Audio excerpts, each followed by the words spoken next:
She never believed in signs or fate. But that night, she found a kitten with 4 ears, and what it could hear would soon change everything. The kitten had 4 ears, and it was staring directly at her. 4 small ears twitched independently, 2 normal ones, 2 smaller ones in front of them, like nature had made a mistake, or maybe something else entirely. "What are you?" she whispered. Grace approached slowly. Her shoes splashed through puddles. The kitten made no sound, did not run, did not hiss. It simply tilted its head.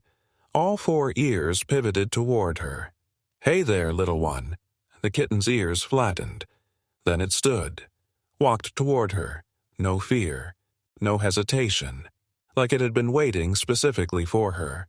Grace reached down carefully. Her fingers touched wet fur. The kitten was ice cold, shivering violently, maybe days without food. She scooped it up gently, cradled it against her chest. The tiny body felt impossibly fragile. "I will get you warm." Grace drove home through the storm. The kitten sat in her lap, perfectly still, its 4 ears swiveled constantly. She had not planned to rescue anything today, had not planned to care for anything. Not after losing Marcus 1 year ago. Her son had been everything. Bright, curious, full of life. Then cancer stole him away. Just 8 years old. Grace had spent the last year in silence. Working, sleeping, existing, nothing more. But this strange kitten had appeared. Like fate had decided otherwise. At home, Grace dried the kitten carefully, warmed it with towels, offered milk and soft food. The creature ate slowly, deliberately, never breaking eye contact with her. "What should I call you?" The kitten's ears twitched, all 4 of them, like it was considering the question. "Echo," Grace decided.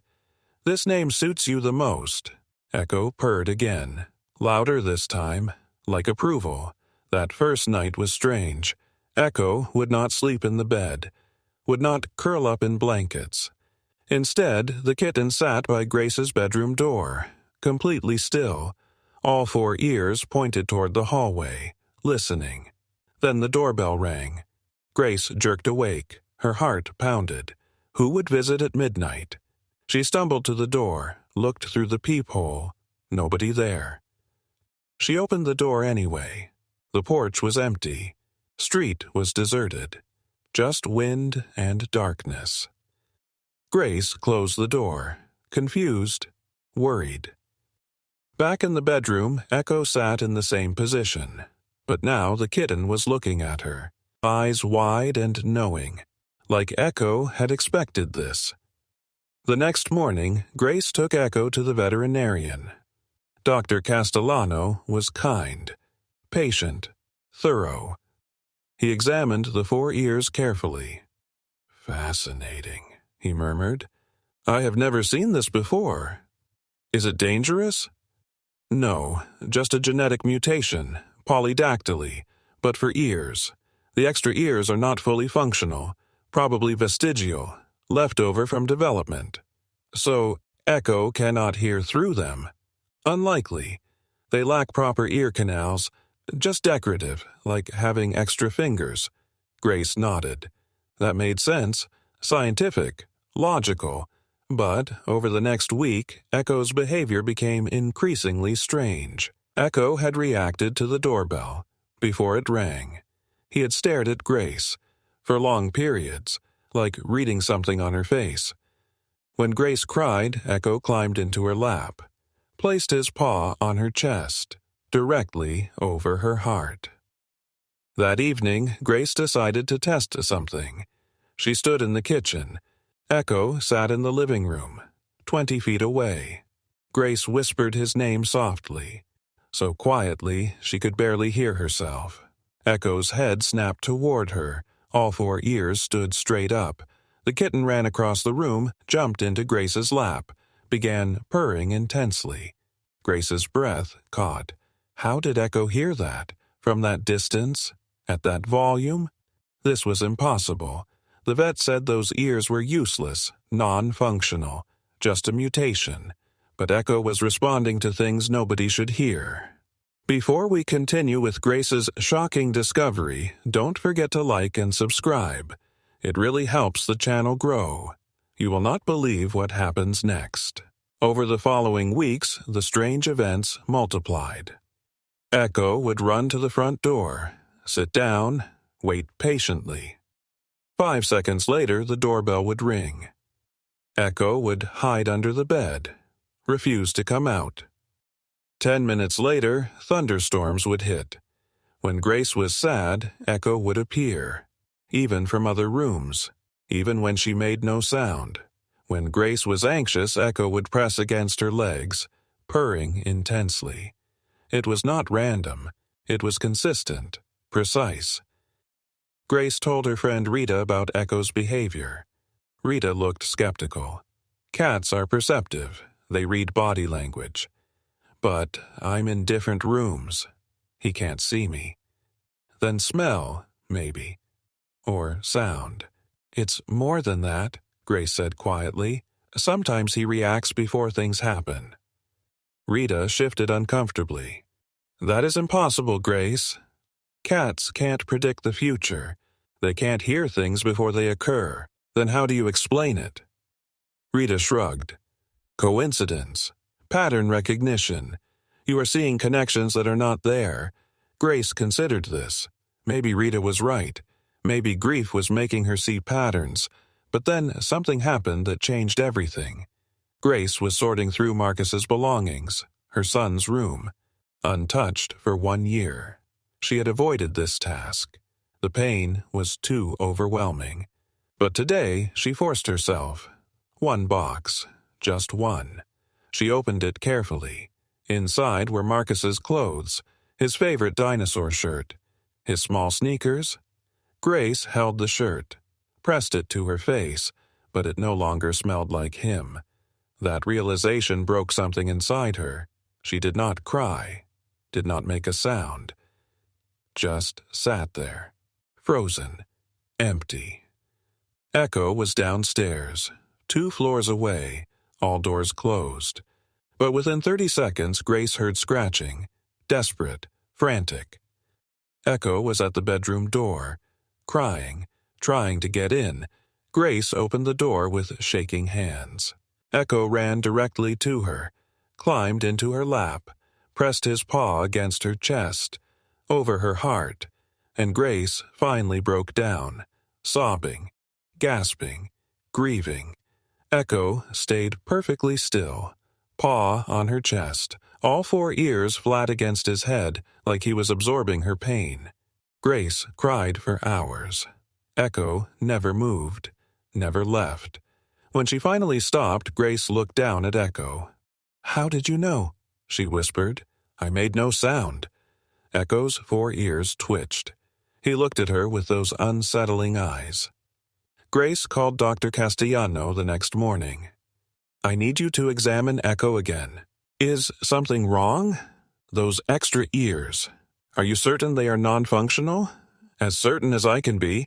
Why?" Echo responds to things before they happen, sounds nobody else hears, and he is very sensitive to human feelings. Dr. Castellano paused. "Grace, grief can make us see patterns, make us believe impossible things. This is not grief. This is real. Bring Echo in. I will run more tests." The examination was thorough.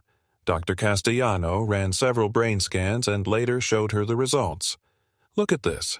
The images showed Echo's brain structure. Normal in most ways, but certain areas were unusual. These regions, Dr. Castellano pointed, they are typically associated with emotional processing, empathy centers. Okay? They are 3 times larger than normal, and they are connected to the auditory cortex in ways I have never seen. You mean he hears emotions?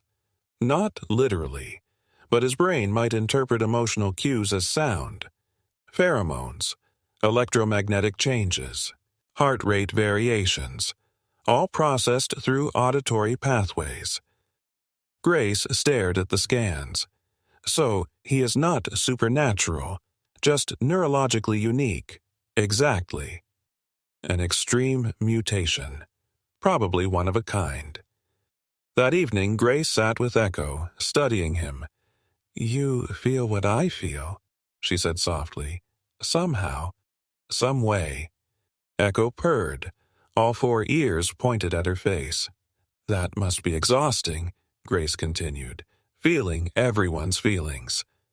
Echo's purring intensified, and Grace understood something profound. Echo had chosen her specifically, on that highway, in the rain, because Grace's pain was constant, overwhelming, all-consuming. Echo heard grief, heard love, heard the invisible connections between people, and suddenly, Grace understood everything. The doorbell predictions, the storm warnings. None of that was supernatural. Echo was not predicting the future. Echo was hearing pain. The doorbell moments. Grace had been anxious, worried. Echo heard that distress, the storms. Grace hated thunder, feared it. Echo sensed that fear. Every strange behavior was connected to Grace's emotional state. The extra ears were not for regular audio. They were for something deeper, something science could not measure. Echo was a freak of nature, a beautiful, impossible mutation, and he had saved Grace's life. 1 year after finding Echo, Grace returned to that same roadside. It was raining again, just like before. She stood there, holding Echo, remembering. "Thank you," she whispered to the universe, to fate, to whatever had brought them together.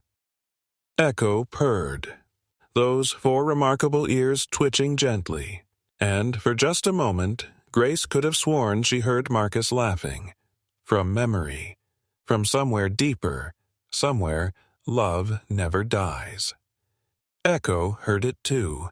Grace was certain, because some connections cannot be broken, not by death, not by time, not by anything. Echo taught her that some things can only be heard with the heart. The world is full of things science cannot explain. Connections deeper than logic. Love stronger than death. And sometimes the most broken-looking things are actually the most perfect. Thanks for watching. Don't forget to like, comment, and subscribe. It really helps me keep sharing more amazing stories with you.